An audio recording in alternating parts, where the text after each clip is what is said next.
Yeah. Without further ado, our guest tonight is a seasoned field operations supervisor with over a decade of hands-on experience in oil and gas field services sector.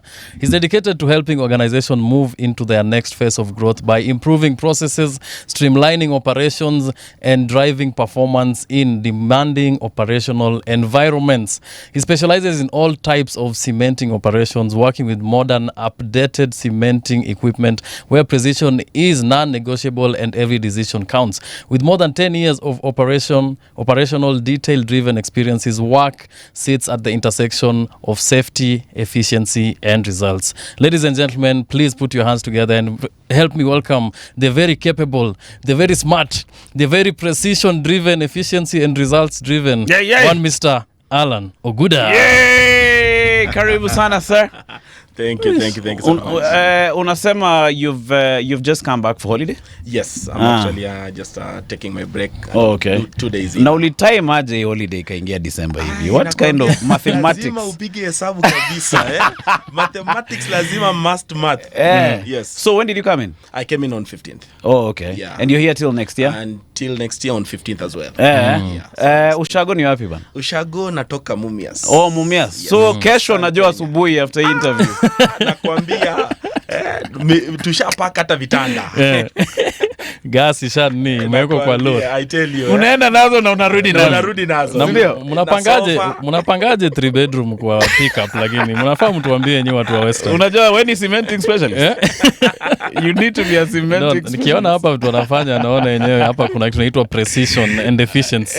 So maybe hivyo ndo unaweza panga furniture. No, karibu sana, sir. Thank you. We are so pleased to have you over here. Yes. What is a cementing field specialist? What does that person do? So cementing field specialist. Songa mbele kidogo nikusikie vizuri. Yes. Hizi vitu ni mpya. No problem. You're doing well. Thank you so much. So cementing field specialist is a department in the oil field industry. Okay. It's oil field industry has a lot of departments, and you cannot be spanner tundu zote. You cannot be running everything around, right? Yeah. So you have to specialize in something. So for me, I'm a specialist in cementing operations. Okay. Yes. So what is like the day to day for someone like that? It's something to do with putting cement inside the hole. Yes. Sorry, leo tunakuuliza Layman's language. Yeah, yo shimo yenye una drill. Ndiyo. Sasa hapo ni unaweka hiyo cementing? Yes. So basically the idea is I'll put it like ukichimba kisima. Yes. Si kisima unachimbanga inakuwa ni shimo, and then zile za ushago you put in some bricks or something, yeah. So those bricks unataka zishikane na udongo so that only inside water comes up, right? Okay. So in oil field the bricks are what we call casings, ni machuma. So we ingisha machuma up to where we have found the oil or the gas, and then we need to cement hiyo chuma na udongo. Okay? Yeah. So you can drill in 10 kilometers, yeah? How do you cement 10 kilometers? Hawezi tuma mtu kwa chini. Kweli. So there is a way we do it to cement that chuma and the udongo so that it can stay for years, 50 years, 100 years. Yeah. Okay, without collapsing, without rusting of the chuma and all that. Yes. So, the average oil is that deep, 10 kilometers plus? Deep wells can go even to 10 kilometers, yeah. Okay. Yeah, but it depends with the location. Some locations you can find your oil in 500 meters, 1,000 meters, which is 1 kilometer. So it depends with the geographical location. And then if you remember back in our geography, kuna zile tectonic plates and all that. Yeah, so depending on location where you're in will determine how deep you have to go to find that trapped oil or gas. Okay. Because iko trapped huko chini.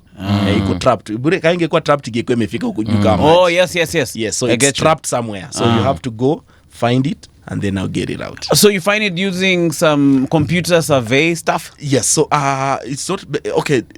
Technology has changed, right? So right now there are modern ways of finding it.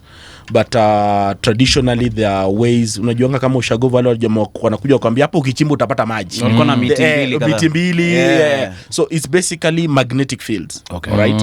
So they do what we call seismic surveys, wanaeka machine moja seismic hapa, wanaeka ingine kule, wengine huko, like even 500 meters away, and then they run vibration in the ground, and then there is a central position that is reading the waves coming back, right? Okay. So the way they read the waves will determine, because remember I told you we are looking for something trapped somewhere.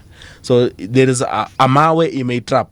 So depending on the vibrations that come in will determine hiyo mawe inaweza kuwa iko mahali pale. But it's not guaranteed. You will never guarantee that you have oil until you uchimbe. You unaweza kaenda ukapata tu ni maji ama upate ni hewa tu. Inaitwa dry well. Hiyo sana ni dry well. Hiyo umechoma. 10 kilometers. 10 kilometers umechoma. Yes. Is it an expensive venture, like going down to look for? Extremely expensive ventures. Extremely expensive ventures. Any company that ventures into this industry, you must have money. Okay. That's for sure. Now, maybe we can start here at home. Yes. Huku kuna, I remember Kibaki, the late. There's new Turkana. Yeah, alikuwa na huyu jamaa, the senator from Meru, Kiraitu Mulu. Yes. So alikuwa ameshikilia some thing, akasema we have oil. You guy nikasema tuko mafutani. Nikaenda hata nikanunua hiyo nguo ya Emirate, unajua? Because now I was practicing my future. So do we have oil here in Kenya? Yes we do. Actually in Kenya the exploration ya oil started way back in the 50s. Oh, okay. There are some wells that were done huko sides za Wajia wherever, and then but the president that time or the government that time requested for a lot of kickbacks. So these companies like fuck it. Sorry, my language. No problem. So they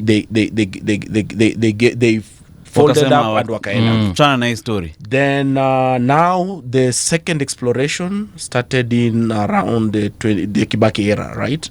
So this time now the government had the willingness and the support, like let's find out what we have. Okay. So what we did was what we call exploration. So exploration is now trying to find out, do we really so have tulienda kutafuta wapi? Tulitafuta, so we are looking at the geography of Kenya. The best place where you can try to find is anywhere near the Rift Valley. Okay. Because the plates already are shift. moving, right? Yeah.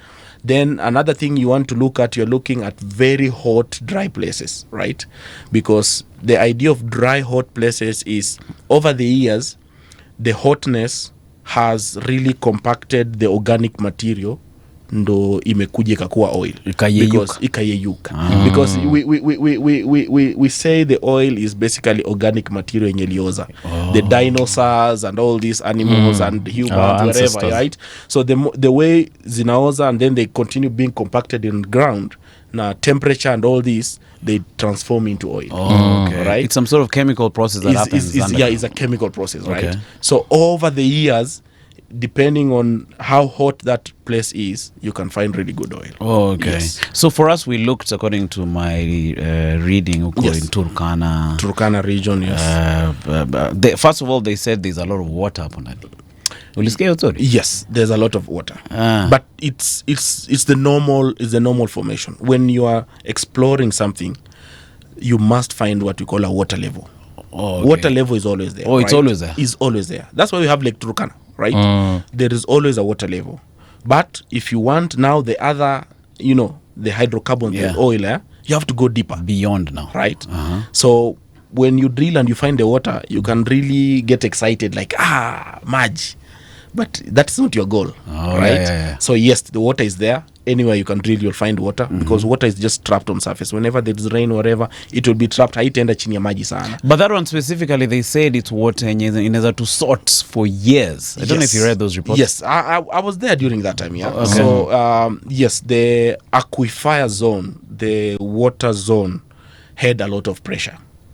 And when you study the pressure and you realize, okay, if this pressure is, because what we do is once you get the water, right, you put in some systems and then you start monitoring the pressure. Okay. So you release some pressure and then you notice how long it takes to pressure up again, right? Okay. But that pressure never went down. So that means that water can be coming out for years. Right? Because the pressure is never going down, right? So that was there. That the water is there. It can be harvested. It can be channeled out. But sasa you're seeing that's not what you're looking for. Who found that water? He was not looking for that water. Yeah, so he just showed you by them kuna maji hapa, lakini but that is not the goal. me I'm going deeper, you know. Oh, okay. So that was it. So did maybe you can tell us the story now in the best way you can. Did we find oil there? Like, Yes, we what do. happened? We do. We have found oil. A couple of years ago, we've been doing exporting of the oil using trailers. Yeah, it's been happening. Nini? Yes, there have been trailers have been coming from Lokicha, Turkana area to Mombasa. Yeah, it happened for a while, but then it was not sustainable.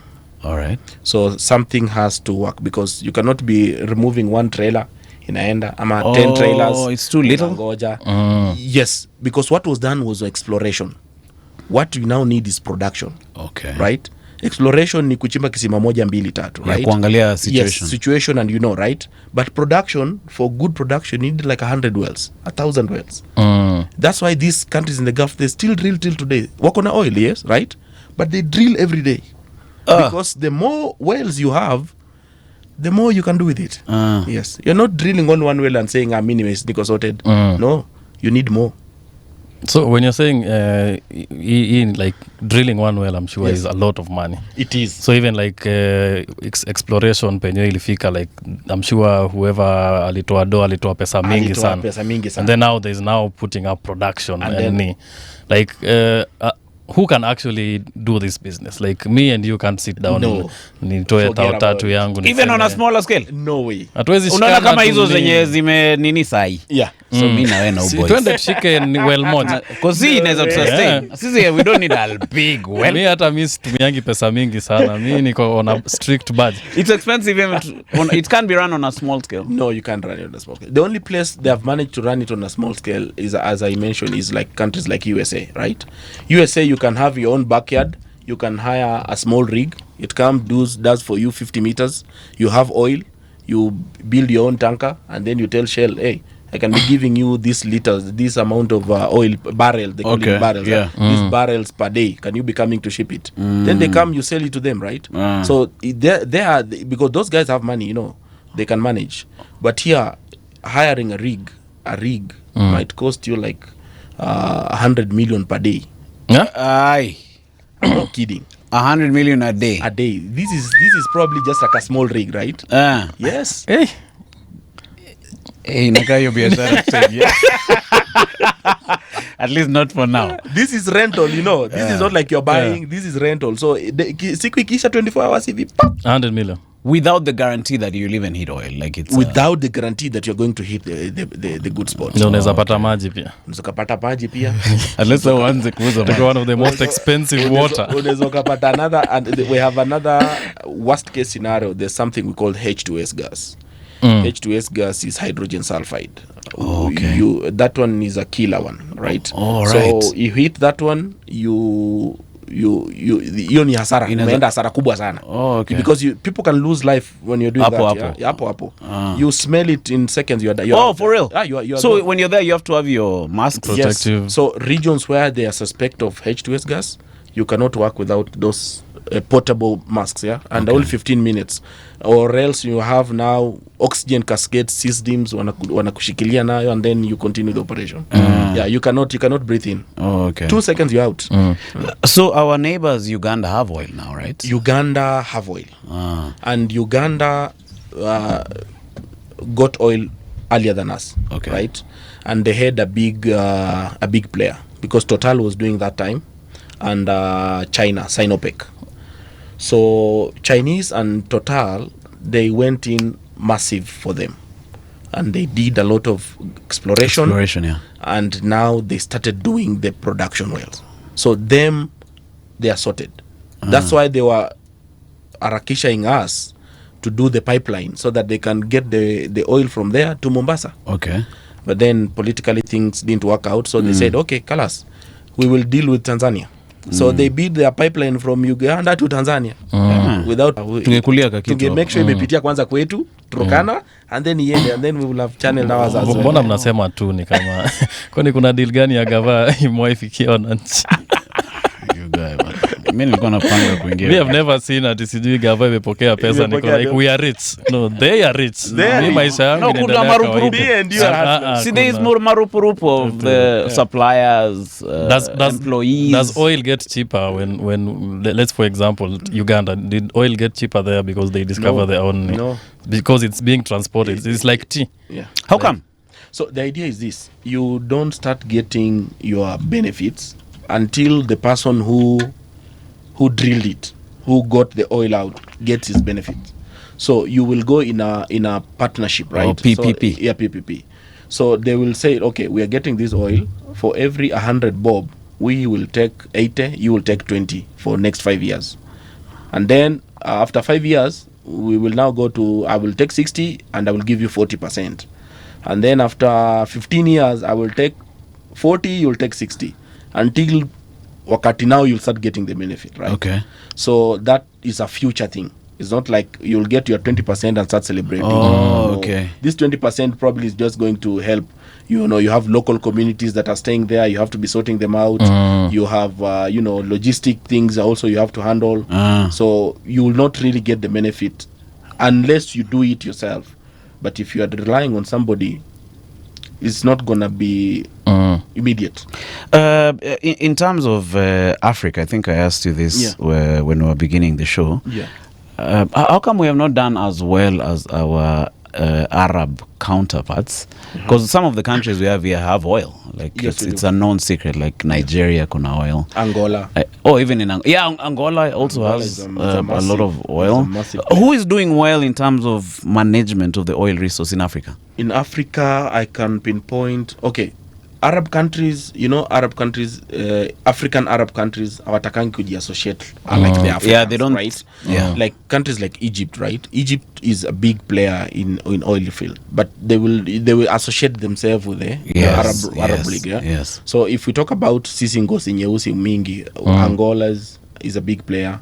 Nigeria is a massive player. Equatorial Guinea? Equatorial Guinea is there. Kadogo. lakini, Gabon is a big player. Yes. Gabon is a big player. They have massive fields. And then now we have these small players. Now where Kenya come in, Uganda. No, Congo Brazzaville, the French part, is a big player in oil. Not this Congo, the one we know of issues, of minerals. No, Prezi is a very light-skinned guy. Light-skinned guy. Yeah. They like bleaching themselves, those guys. Those ones are big player of I oil. think they want to associate with the Arab world. So, what? Because you've worked in the Arab countries. Yes. What are they doing right there? They're drilling. Day in, day out. They're drilling. They never stop.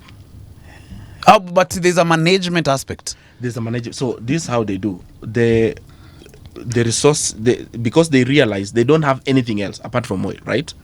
So that bit of oil was left for the government. So the government has a company. Like let's say in Kenya, like a KenGen, all right, or a GDC, right? So this is the main player managing all oil and gas resources in that country.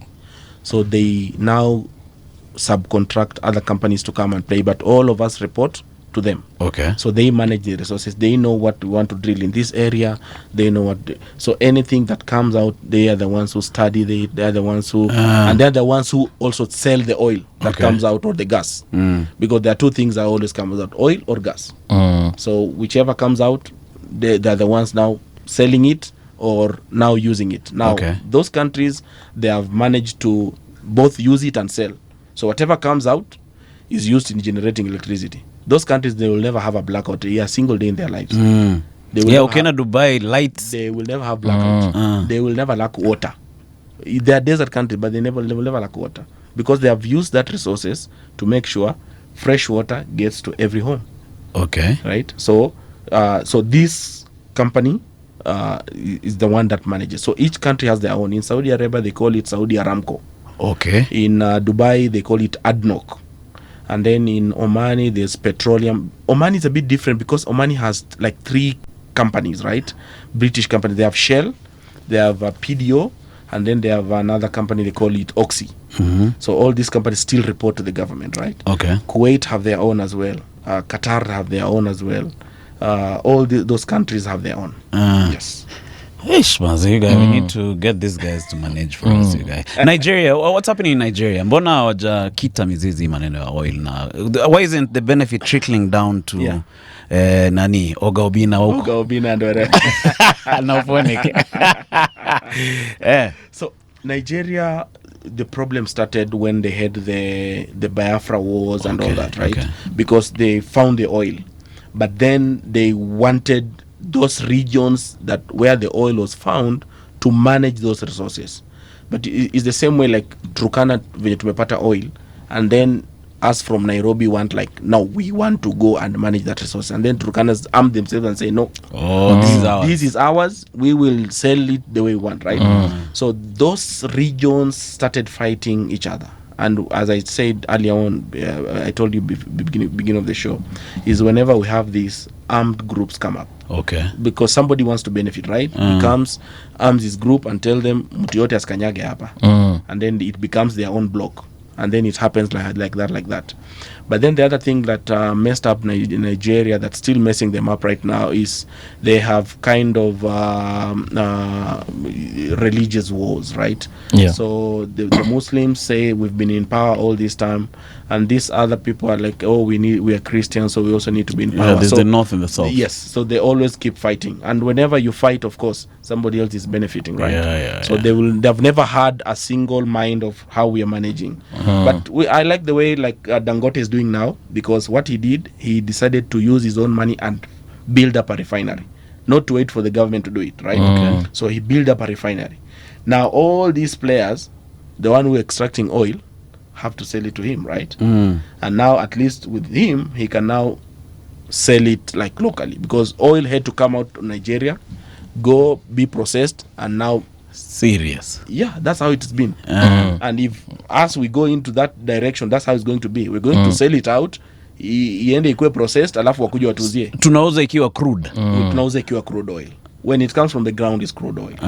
Then it goes inakuwa processed, wanapata vitu mingi out of it, alafu yenye mnanunua yenye mnataka. But hiyo system imekuwa like even during colonialism. See, they used to get raw materials from Africa. Cotton and stuff. They go and do cocoa, value addition, coffee, and then they bring it back to us. And they sell even tea right now is like we get tea, transport it to other countries. They get the best of the best, and then they still return and sell it to us. You know, I can tell a funny thing, yeah? There's this company, Limptons. It's a tea company, right? You buy their tea outside there, and they've branded it from Kenya. A tea grown in Kenya. It's the best tea you've ever tried. You'll never find it here. You'll never find it in their local shops. Voila. You'll never find it. You'll find, and they have labeled it. The tea grown made in Kenya. Yeah. Grown in Kenya, sorry. The best tea you've ever tried. Mluya kama mimi na chai? Niko sorted. But hiyo ya Nigeria, like I've seen now those militia groups. Now they have their own sort of makeshift refineries. So they are making their own bootleg. Like you go there and someone is selling you super. Inakachupa like this. Unataka super. So they are making their own fuel. But they also pollute the river around. Yeah, but because now when you're doing it by yourself, you're doing with your drum, not like the way you do it changa brewing. So they do it the same process. It's just basically distillation, right? So you're heating it and you're getting something, right? Then what do you do with the extracts? Throw it in the river. Which is a tragedy. Maze, let me salamia watu hapa. Dennis Mutevi anasema wale wa Busia tuko locked. Shout out to you, Dennis. Doki Fari anasema Ditni, nakumbuka kuna wasee walifanya Bachelor in Petroleum Studies pale UN. Hiyo kesi iko filed by Okia. Manzige never graduated. The uni wasn't accredited to offer the cost. Guest anajua. Jamaa amekutupia ngori hapa. David says, would like to know what's the feasibility of a crude pipeline from Turkana to Changamwe or Lamu port? Are there any prospects for a refinery in Kenya? So I will answer the first one first. About what was the first question? Alikuwa anasema kuna watu walifanya Bachelor in Petroleum Studies hapo UN. That it was a bit tragic because any institution that wants to start a course, they go and tell these guys like, look, we'll be teaching students this, right? The guys say, okay, go ahead, right? Because you'll give them the course that you're going to teach them, right? So it was unfortunate that the guys were graduating, and then you go with your degree, you want to register with the engineers registration board, because if you want to practice engineer in Kenya, you have to register with them, right? It's the governing body. They tell you, we don't know about this course. Serious? Yes, that's what Na umemaliza miaka 5 umemaliza, right? So it was really unfortunate. But I think they started working on it. So it was, as you said, it was a court case. Things are trying to manage, because at the same time, I think what the engineering body was saying was, you guys, yes, you told us you're going to do this course, but we are looking at the way you've taught it.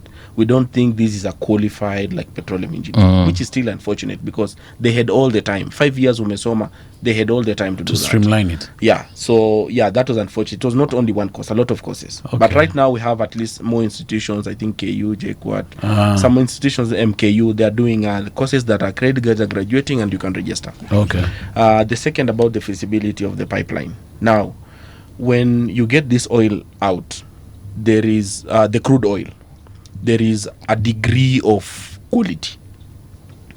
A good quality oil is light, and you find it easy. Extraction is easy, right? So once you get it out, you can easily process it. Our oil, if I'm not wrong, from the data or the statistics or the information we got, it's a bit thick, it's a bit heavy. So if we have to use a pipeline, we have to use what we call a heated pipeline. Okay. Right? So just the pipeline, down. It warms it, all the way. Now, that adds another aspect of complication to it, because it now becomes expensive. See, pipe to ya kawaida, right? So it becomes a very expensive process to make that pipeline. Now, the Vision 2030 and these gurus who came up with all these maps, they came up with the LAPSET project, right? Which was supposed to be running all the way, I think, from Ethiopia all the way to not Kilifi, not Voi, this place, Lamu, right? So that line was the one where the pipeline also was supposed to pass through the LAPSET line. We don't even now rely to Mombasa, because now we build the exportation in Lamu, which will have been much better, because inakuja hapo we don't have to worry about magari zenye zinaingia Mombasa and all that. We have that. But as I said, it's the government is still working on it. Okay. Kuna stumbling blocks. A lot of them. A lot of them. Yeah. So feasibility depends with how the ease of government coming in. Yes. Alrighty. Mazee watu wanafurahia sana hii conversation. You should be coming more often. Muni-invite bana. Mazee Blasius Mwambo anasema show dope kama kawa Nzige in the building. Karibu sana. Duke says he's locked in from Kahawa West. Huduma Cyber says, but si Kenya used to import crude oil, or what were the Changamwe oil refineries about? So yes, back in the day, the Indians made us the Changamwe refinery. Now, the Changamwe refinery was old design. It was meant also for making the good quality oil, right? So, and the location, the Kenyan location, it will have been the best. It was the best place of getting this oil to these landlocked countries, the Rwanda, Uganda, because tunge process hapo na tuwapeleke tuwauzie. It worked for a while, but then it was obsolete. Right now they are using Changamwe, I think, for only storing fuel. Kenya Pipeline, I think, is in partnership. I think they bought it, or I know. So they get the oil, they store it, they use their tankers for storage, and whatever. Because it's obsolete. It cannot work now. Okay. Imepitwa na wakati. Reviving it is going to be something else. But if I'm not wrong, I remember marehemu Mzee Raila. Okay. I think when he was in the other previous government, I think there was a plan there were some investors who wanted to come and revive this refinery. But then again, politics played up, and then it was never. So right now it's obsolete. If we have to start from scratch, because new technology is in place. That was back then 50 years old, right? So we need to start new technologies, new stuff, and see if it can help us. But now haiwezi fanya. Let's talk about you a little, Mazi. Uliingia aje hii morengo ya mafuta? Aliingiaje mafutani? You said you did engineering in school. Yes. Okay. So I'm actually a mechanical engineer by profession. Hata jamani aeronautical engineer. Aeronautical engineer. Jamaa ndege. But usijali bado niko hewani.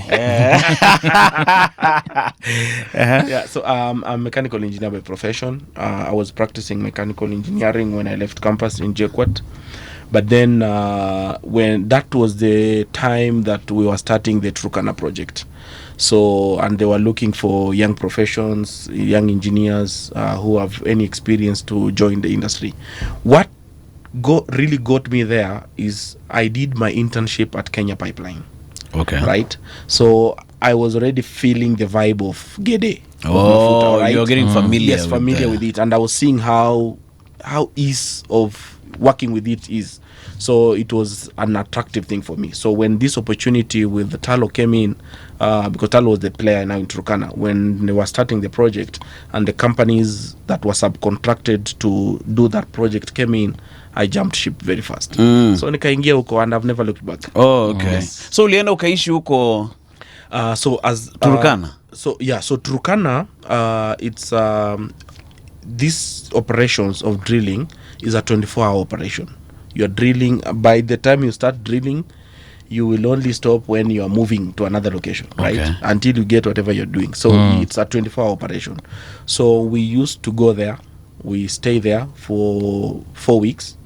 And then 4 weeks you're working non-stop. You day in, day night. You, of course, in between you can get some break here and there. Yeah. But then after a while you come back to Nairobi, you stay for another 4 weeks, and then you go back again. So it was 4 weeks. Was it hard to adapt? Ilikuwa ngumu hiyo maisha? In the beginning, yes. But you see, that time, we didn't have familiars and everything. So it was easy because, you're getting cheddars, and so you go there, you do your job, and then you come back, you do your parties for 4 weeks, then you go back again. So it was easy back then. Right? Oh, okay. Yeah. Okay, sitauliza hiyo swali. Kanyagia. I'm just saying, you guys, in those 4 weeks, you need to have your girlfriend in the house. Usipatane na watu wa mafuta huko. Bikeman Chronicle says, petroleum engineering during my campus days is like what neurosurgery was to us back in primary school, especially hapo before KCPE. Machos! Anasema is watching from Madaraka. It was a hard course? Is it hard, petroleum engineering? Yeah, it is. It's a hard course because you're studying everything. Everything that you need, just you're trying to, you are not seeing physically, right? You are being told, after this formation there is this formation. Oh, it's a lot of theory, right? And the practicality, as I said, in Kenya, it's not practical right now. So you are studying, but you're not getting the hands-on experience or going to the field and seeing how it's done. So that's why it was very difficult. Other courses, engineering courses, it was easier, Yeah. Kuna mtu anakusalamia hapa, Allan. Anasema Timo Macharia here. Big up Allan. Worked with him in the Turkana oil field and other projects. Hazel is also in the building. Anauliza, what about gas exploration in Kenya? So, this is actually a funny thing. After the oil thing in Turkana, I was involved in some project in Pate Island. Pate Island is in Lamu. And we were drilling gas. Man, it's uko mwisho wa dunia, right? Pate Island. Pate Island. This place has massive gas deposit. Massive. At some point, gas was coming out that we could not even control. Right? You have to abandon any situation hapa paka pressure iende chini kwa ndio tuendelee. Okay. We did, I think, 2 wells over there, and that was just it. Nobody has ever picked up. Nobody has ever. And I think 30 years before we went there was another well that was already drilled there and had massive gas, right? So we have a lot of gas, but the gas we have in Kenya, if you look Africa the way it is, right? You see the Indian Ocean side. Your Indian Ocean side up to Mozambique, Tanzania side, those sides, it's purely gas. Huko si oil, purely gas. So that region has a lot of gas. Our offshore, yani coasts za Kenya, yes, is also purely gas. That's why I think at some point we were fighting with Somalia. Yes, some territory. It was about those gas so we call it oil and gas blocks. But those regions you'll find a lot of gas. So now, like that gas that you're talking about, in Pate. Yes. Like what type of gas is it? So the gas, we call it hydrocarbon gas. Hydrocarbon gas, it's I don't know the formulation and all that, but the idea is it's flammable, right? Okay. So when the gas comes out, there are two things that go about it. There's the purification. They remove some water moistures and water content, and then you can liquefy it. And once you liquefy it, you can use it in your normal gas, right? Or there is a way now they don't liquefy it. It just becomes pure gas and you use it. That's why in countries like Tanzania, which wanaanza kutupita by the way, they have those gas and they are now putting it into estates. You don't need to be buying mutungi. It's already channeled. Yeah, sort of like the Western countries. Yes, like the Western countries. So that's not liquefied. That is just pure gas already coming from the ground, right? Yeah, they just clean it kidogo, remove impurities, and you're good. Is that the gas that these people squabble about? This gas from Russia going to Germany, Europe? Yes. So that is not liquefied gas. So Europe depends on gas from Russia and that Permian region, right? So it's the same. It's the same gas that comes because they need it to power up their homes. Especially during winter. Yes, during winter. You need to warm up your house. So they depend on that gas because it's the same pipeline. You're doing it to generate electricity. You're using it to... So that gas, the one that's coming from the ground, is like in the Gulf countries, they use it just to generate electricity. You just burn it, run your turbines, you have power. Yeah. And if you don't power it like that, you channel it to your home, unapika na mahindi. So for example, hiyo Pate Island oil rig moja tunaweza nini na ngapi? Tukiungana. Because this is the funny thing.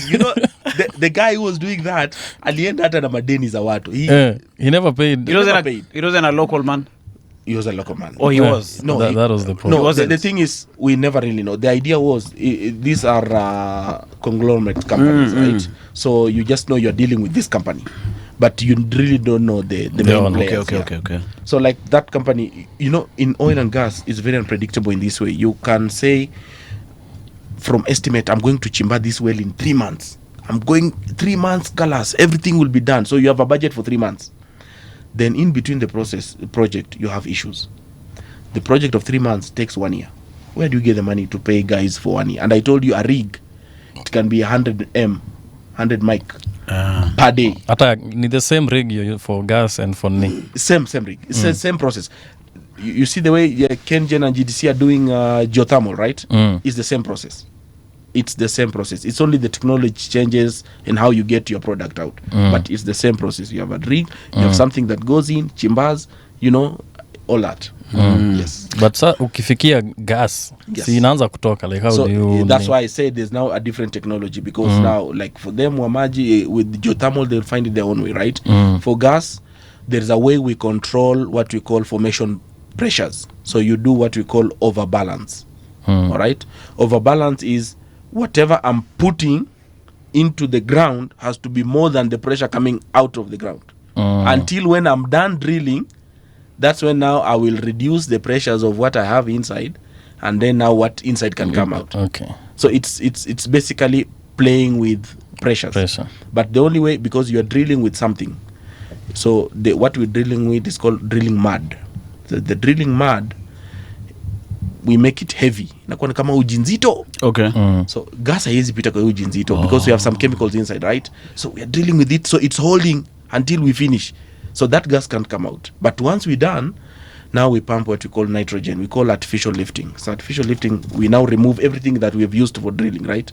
We pump nitrogen, and nitrogen is liquid. And then when it gets to room temperature, it's gas.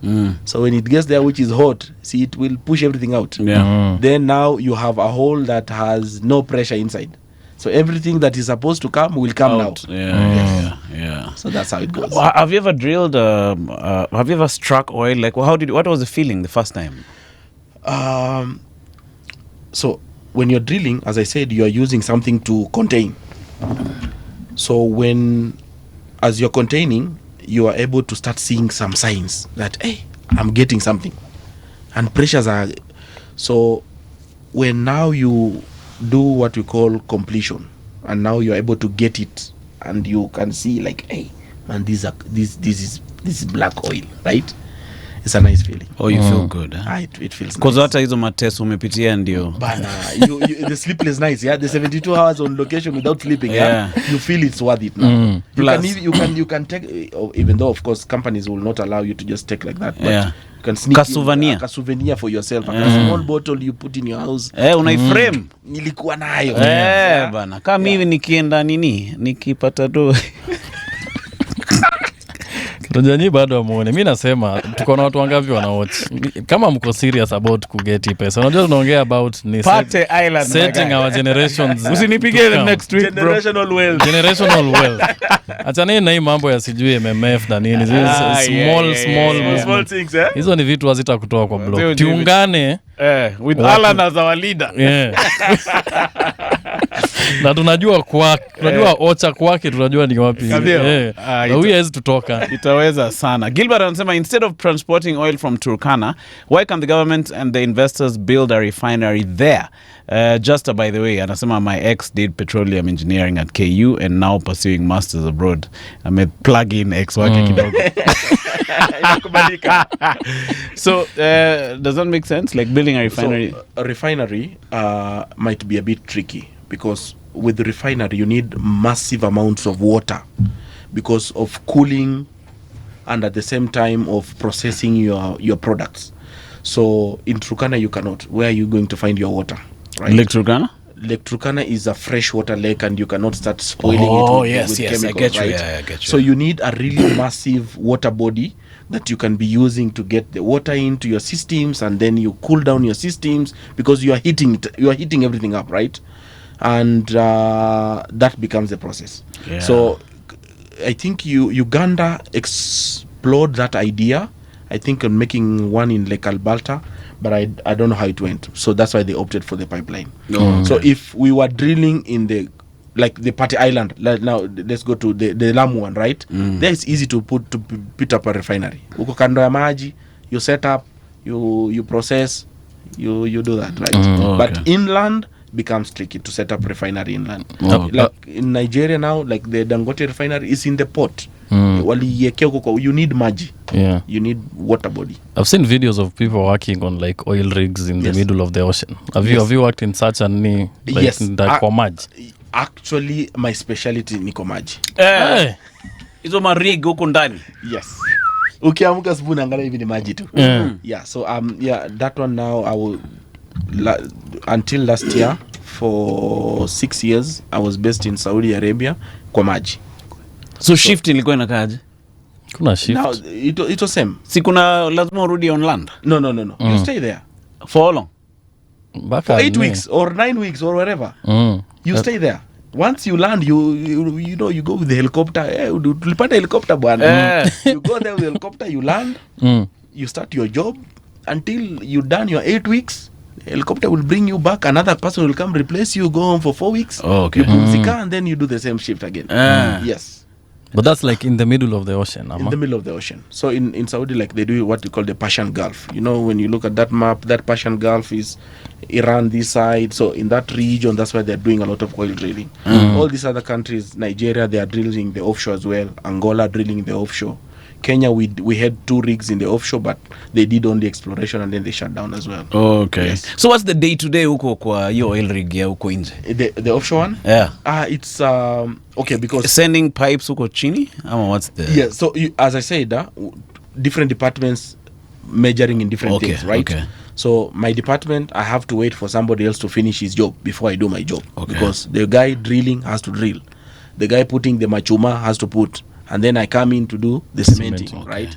Then another person has something else to come to do what we call wireline. So other thing, it's a continuous process. Okay. But for us, cementing, we are stationed on locations because we are the last line of defense in what we call well control.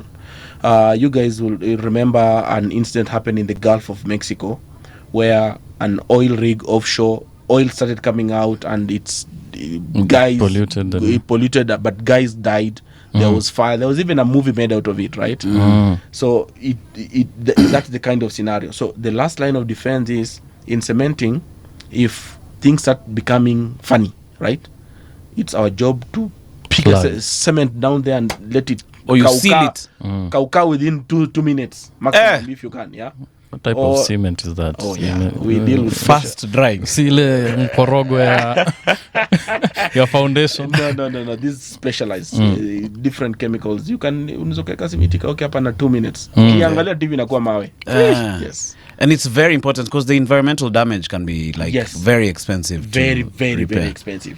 And you see, like in those regions when you're doing the maji, everything that drops in the ocean is monitored because we have aqua life there. You have samaki, sometimes we even go fish, right? So everything, we don't just drop anything in the water. So everything has to be processed. Uchafu yenye inakuja has to be processed, and then tankers will come take them. Shippers will come take them and go. Dispose them properly somewhere else. Yes. So that's how it works. And how about mental health? Because that's how do you keep sane? So actually, this industry, this how funny it was in other countries. Anyone who wants to work to this industry, they want you to have what we call a military background. The idea is you can live in solitude. You can live by yourself. You can survive with your own thoughts. But I have seen guys, this is quite unfortunate. I knew of a guy during COVID time that he was stuck on location for 3 months, yeah? The guy was losing it, yeah? He was alone. You're in group, but when you go to sleep, you're alone, yeah? Your thoughts are with you. You're far from home. You're far from home. You don't know what's happening to your people. You care about your people. You are scared and all that. And you are not used to being in such environment. So it flips your mind. So you have to be really strong. You really have to have your good mental solitude.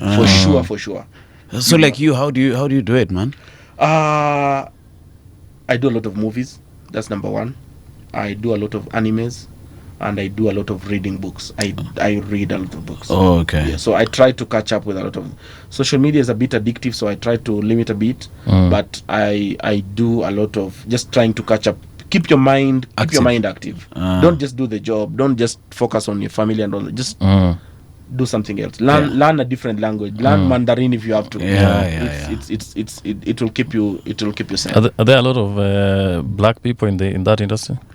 Yes, we do. Actually, because there are a lot of black people, less Kenyans. That's for sure, because we didn't have the industry here. But you go out there, you meet a lot of Nigerians, a lot of South Africans, a lot of Tanzanians as well, a lot of Somalis, because Somalis, they go to these Arab countries and also find their way into the industry. So you find those people into this industry a lot. Oh, okay. A lot. Many Kenyans? Kenyans a bit less, because Kenyans, we started late. We are only catching up. Okay. So as you can imagine, the pioneers, this is the funny thing, we have a lot of Kenyans who are in big positions in this industry across the world. All right. But they started here in Turkana. They started here. So you can imagine, we only started like 15 years ago, right? And they have managed to penetrate like that. We have a lot of guys working in the US, working in Canada, working in Aberdeen, working in Gulf countries. You go there, you meet you might meet somebody you might think is Nigerian, but when you start they're like, hey bana boss, kumwenu Kenya, ni wewe bro, Yes. No, man. Me, I'm so happy you've you come through. I've never had such a conversation anyway. Thank you. I feel like you're educating many of us. And if you just look at the comments, man, like guys are here asking questions. Kuna mtu anauliza, I want to know if geothermal drilling is the same to oil drilling. Maybe we can answer that when you come back. David anasema kuna maji mingi ilipatikana Turkana during Kibaki time, but I think it was saline. Like if you look at the response here, people are so interested in this conversation. But unajua kuna swali moja, kuna mtu anauliza, life on a rig ikoje? Because the way me I imagine it, you're digging, it's some sort of dystopic stuff. Yeah, like maybe the money is good, but the living conditions might be ish. So life ikoje on a rig, like inakaje man? So exploration, drilling operations, as I said earlier, it's two ways. Either you're doing it Komaji offshore or inland, we call it onshore. Yeah. So all of them have different kinds of way of life. In onshore, you have free time. You know, you can step outside the camp, you can walk around, so you have a bit of extra time, you can do something else. And then in offshore, you are in central place. The maximum you can move is probably 40 meters, right? So you are in a constrained environment. But life itself in the rig is quite really enjoyable. If you put your mind to it, it's really comfortable. It's comfortable. You know, you have your good accommodation, good laundry services, everything is done for you. You know, you just need to wake up, dress up and show up, right? And So unaosha nguo saa ngapi? Sasa nguo wewe kuja, kishamaliza kazi jioni, iko na oil wherever, put in a laundry bag. Somebody else will pick it. Somebody else will pick it. Hata hiyo nini ile nguo yako ya ndani yote. Everything will be done for you. Wewe utakuja asubuhi utapata wamekurudisha kwa mlango. Umepiga pass. Okay. So unaingia tunazichukua. Unaingia kazi because you don't this is a very expensive operations that everyone is punished for delays. Okay. So we call it downtimes. We call it NPTs, non-productive time. So if I'm supposed to be doing A, and because everyone is depending for me to do A before they can do B and C, right? So if I delay on doing A, I will be punished. My company will be punished. Okay. And it's an expensive process. So the money the company is paying B, C who have delayed, they will charge me. They will charge my company. No jokes here. No jokes here. So there is no point of I was not feeling like it. You have to show up. Whether you are red-eyed, wherever, you have to show up. So the pressure is real. Pressure is real. The pressure is real. You are showing up no matter what, right? You have to do what you're supposed to do, what you have been trained to do. Okay. So you have to execute it at the specific time you are supposed to do. So is it different consultants from different companies, so you're just put together to do those different tasks? Exactly. So we can be here drilling, right? Me, you, and him, right? My job is to move this table. And once I move this table, he has to do something else. Then you come in to do something else, right? Yeah. So we work in sync. Okay. Right? So it's supposed to be like that. It's like a timed train. Okay. There's no delay. If you delay, somebody else and it's going to change the schedule of everything. Because actually in these operations we have what we call look ahead. Look ahead is today we can say next week on Monday you will be doing this thing at this time. Okay. All right?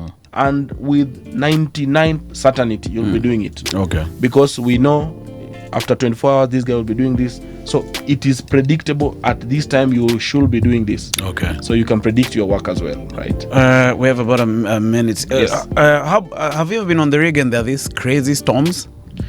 Yes, they do happen. They do happen actually in the Gulf countries. Between November and February is the worst time to be on the rig because storms, heavy rains and so hizo siku mnatulia kwa kazi. Work never stops. Come rain or shine, work never stops. But you have to watch where you are. Okay. Because sometimes you want to chill out just outside your accommodation, right? The wind can blow you in the water. It is that serious? It is that serious. Then they will never find you.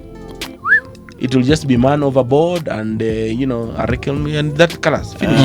Nothing will be done now. So it's so you have to be very careful. And during summertime it's extremely hot, 52 degrees temperatures.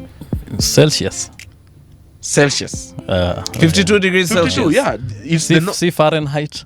It's the norm during summertime. 52 degrees, you are sweating even in your toes, right? But you have to show up and you have to work. Okay. There is no down ati ni leo ni kujoto sana kumoto sana. Mtulie. You show up, you work. Okay. Despite the temperature and the environment. But sasa malipo pia ni mzuri. So of course. Now they have to compensate us, surely. I mean, I cannot be working in such conditions, honestly. Now they'll sort you out. Is the money better onshore? Offshore? No. Like when you're working on in the sea? Yes. Offshore has its own extra allowances. Okay. Because you know that environment, that solitude, it has its own extra allowances. Yeah. But it looks glamorous, but it's strenuous. Yes, it's strenuous. It looks glamorous. Many people think about it and feel that that's what they want to do. But once you get there, if you're not strong mentally, you cannot survive. Utarudi Luandeti. Utarudi mbio very fast. Cheki hizo mahindi bado ziko.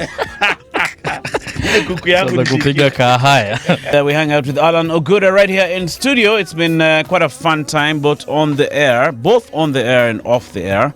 It's just learning and having discussions about things we didn't know much about. But sahi at least tumeanza kujua. Do you reckon, Allan, that electric power is going to take over? Take over in what way? Like replace oil, so we'll just be using electric stuff, electric bikes, electric cars, it's never gonna electric aeroplanes, bro. It's never gonna happen. Lifespan. When you do about anything electrical, you need about storing power. So you need batteries. What's the lifespan of batteries?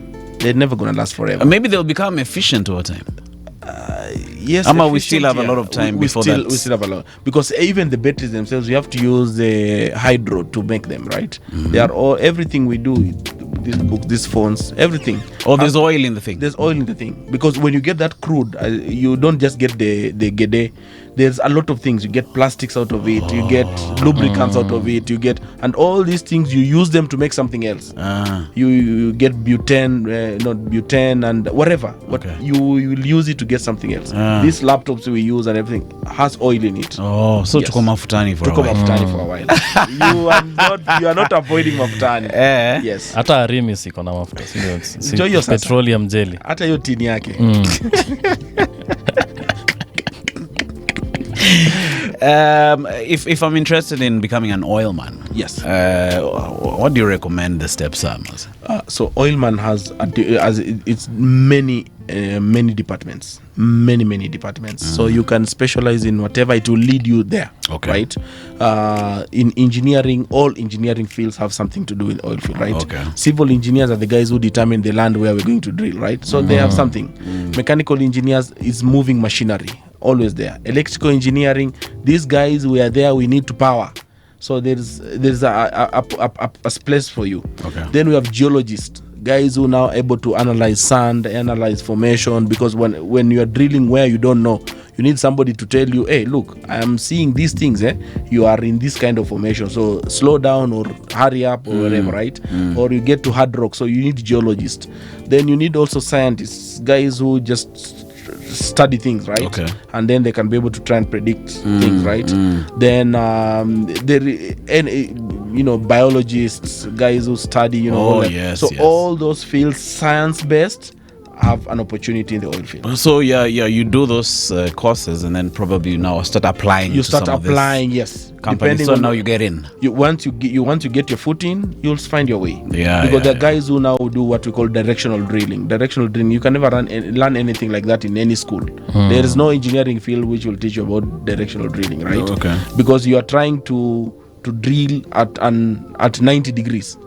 So you see some bit of physics, right?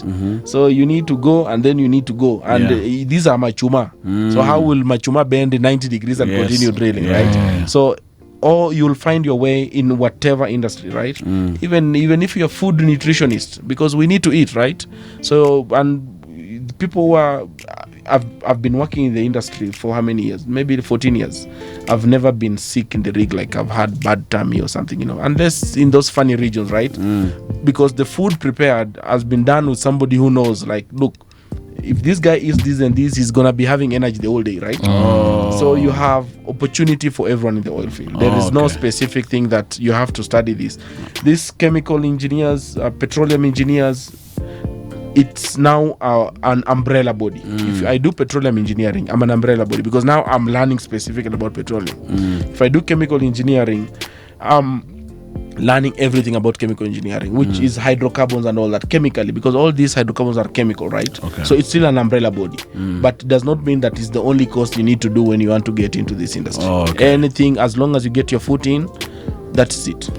Maze, Allan, thank you so much for making the time. Bashiru, kuna la kusema? No, me, I'm just inspired. I think nimejua masters yangu itakuwa ya nini. Oil rig management. Chekwenda Pate. Mkona He's ambitious. At least nimeongeza one business idea to my list. Badala kwenda ushago twende hivyo Kipate Island tufanye Pitia kireki. hiyo guy. Twende maze, historia kuenda Ocha ndo inafanya Tumeenda enough time. Enough time, So hizi 2 weeks tuko leave kutoka job. Tunaenda Pate, tunaangalia, tunauliza ma locals maswali, alafu tunarudi tunachora. Mimi niko ready. Haya, Allan bado ako area.